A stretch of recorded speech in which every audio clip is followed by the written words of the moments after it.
Welcome to today's tutorial for English 2311, Technical Report Writing.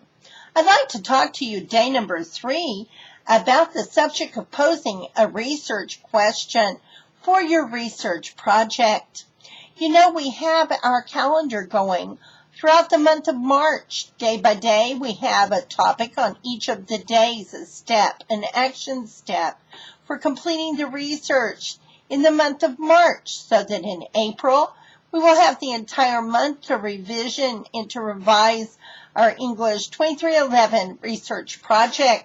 So when you're thinking about getting yourself a question going, the first thing you need to do is figure out, what is it that I don't know about this subject? In the beginning, that may seem like a really large question, but as you go through the month, you'll refine the question, the research question, revise it, and change it as time is going on. From the question that you start with are the questions to revise that to what is a manageable question in the end. And evolving naturally from this research question or questions is going to evolve your thesis statement, which will be your final.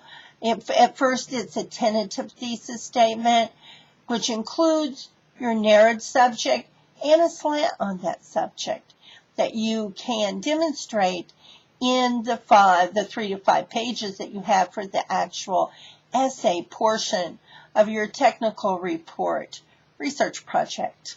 So to get started with that, the first thing to do is do general research on your narrowed subject and find out what has already been said and what has not been said about the narrowed topic. For instance, if you are writing about you are researching how to begin a business, one of my students has actually begun a home health care nursing care business, and very interesting thing to research to go forward in that is the success rate in the Texas Gulf Coast, the 5-year survival rate of such business startups. And so you could look to see if that information is available or where exactly you could find that sort of research information. Also, return to your interest time and time again as you go through this project. Continually remind yourself of what you thought was interesting about this narrowed subject and form that into a question. Why was I interested in this narrowed subject to start out with? And what do I find intriguing and interesting about this subject? Because that will keep you going during the long 30-plus hours it's going to take to do this research project. Think about the scope of this paper. This project, John B. Lennon has included in our textbook, Technical Communications, an entire chapter that includes an example of a student research project. So you have a very good idea of what the scope of this assignment amounts to. So you do not want to select a topic and narrow it to a point that is not manageable in the scope of the assignment. So you need to get those two things to match, your narrowed subject and the amount of the scope. You need to match those two, fine-tune those together. Then use the key words of your study in your question. You'll find certain buzzwords in the subject, the narrowed subject that you are researching. So see if you can get those words, those key words, make your question specific. For example, note the difference between how can the internet be abused and what are the risks of using social networking sites and how can the users avoid those risks. That's a for instance of how you can use the keywords, the buzzwords in your question. So you want to fine-tune your question, getting keywords from your study into the question.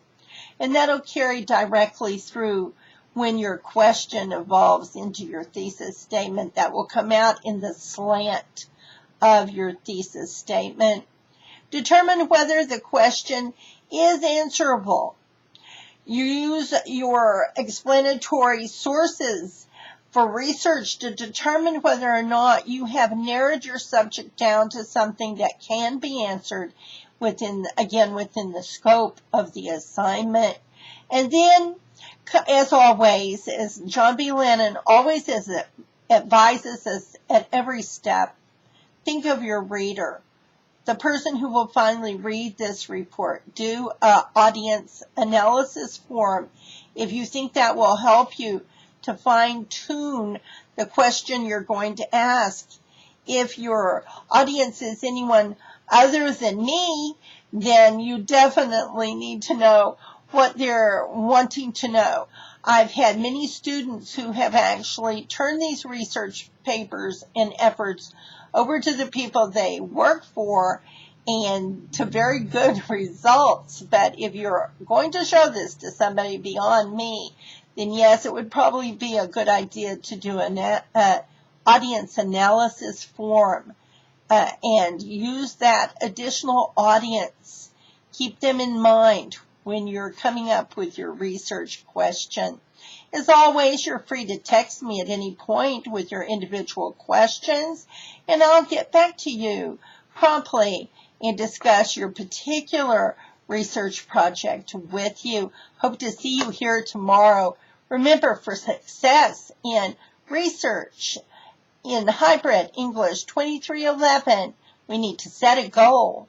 We need to make a plan, and then we need to work on it every day. See you tomorrow.